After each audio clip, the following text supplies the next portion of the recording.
Cześć wszystkim, z tej strony Wiktor. Dziś mam dla Was wyjątkowy zestaw z niesamowitą historią.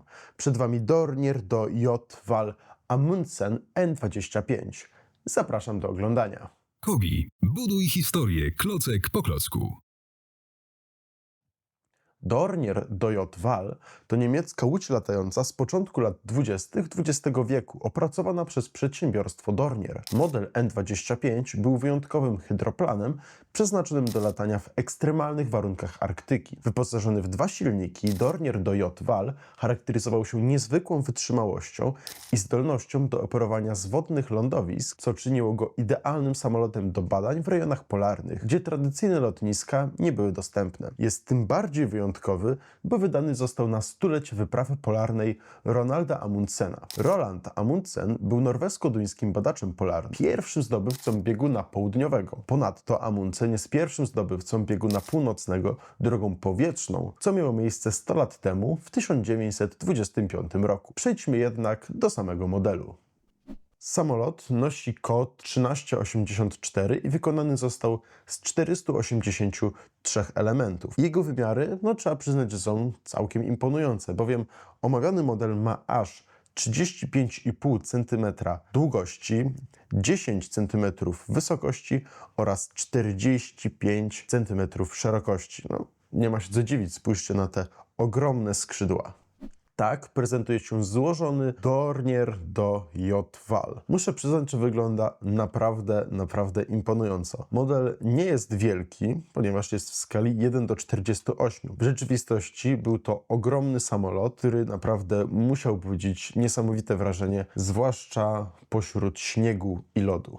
Dornier wykonany został prawie w całości z klocków w kolorze szarym. Zobaczcie, jego ogromne skrzydła oraz kadłub wykonane są właśnie z szarych elementów. Czarny jest jedynie spód maszyny. Spójrzcie, tutaj cały ten jego, jakby to powiedzieć, kadłub, który pozwalał mu unosić się na wodzie, jest wykonany z elementów czarnych, ale również znajduje się tutaj kilka innych akcentów kolorystycznych. Czarne są również oznaczenia N25 znajdujące się na skrzydłach oraz na kadłubie omawianego modelu, a na stateczniku pionowym znajduje się flaga Norwegii. Z innych funkcjonalności i ciekawostek warto również wspomnieć o nazwie własnej Dornier Val, która została wypisana na dziobie właśnie tego samolotu. Patrząc na oryginalne zdjęcia z bieguna północnego, widać, że właśnie takie napisy znajdowały się na dziobie tego legendarnego samolotu.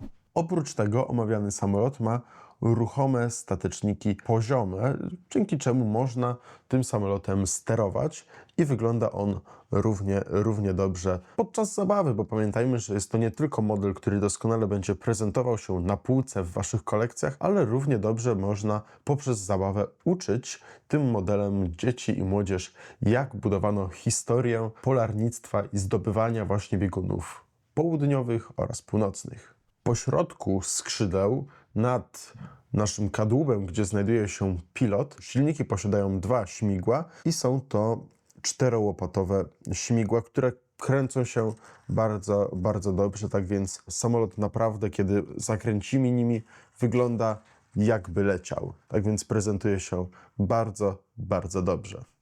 Warto wspomnieć o załodze, która tutaj została dołączona. Załogant jest jeden i jest to właśnie figurka Rolanda Amundsena, którego można umieścić tutaj w takim miejscu przeznaczonym stricte dla pilota. Ale to, co jest bardzo ciekawe, o czym warto wspomnieć, to od razu widać, kiedy się ogląda ten samolot, na jego wojenne przeznaczenie. Dlaczego?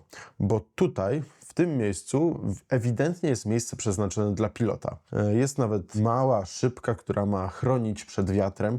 Widać, że jest tutaj jakiś ster, kierunek, wyznacznik naszego lotu, ale oprócz tego samolot ten ma dwa miejsca. Jeszcze jest miejsce tutaj, na przedzie, tuż na samym dziobie oraz z tyłu, za tym drugim śmigłem. I moi drodzy, taka ciekawostka, to były miejsca przeznaczone dla dwóch strzelców pokładowych, bowiem samolot, tak jak powiedziałem, był przystosowany, był pomyślany z myślą o przyszłym wykorzystaniu wojskowym, bo jak wszyscy wiemy, najlepszym kupcem zawsze jest wojsko, dlatego tutaj jest miejsce przeznaczone dla przedniego operatora karabinu maszynowego, a tutaj dla tylniego. Tak więc jest to naprawdę ciekawostka i ogromny plus dla Kobi, że to również zostało odwzorowane w tym modelu.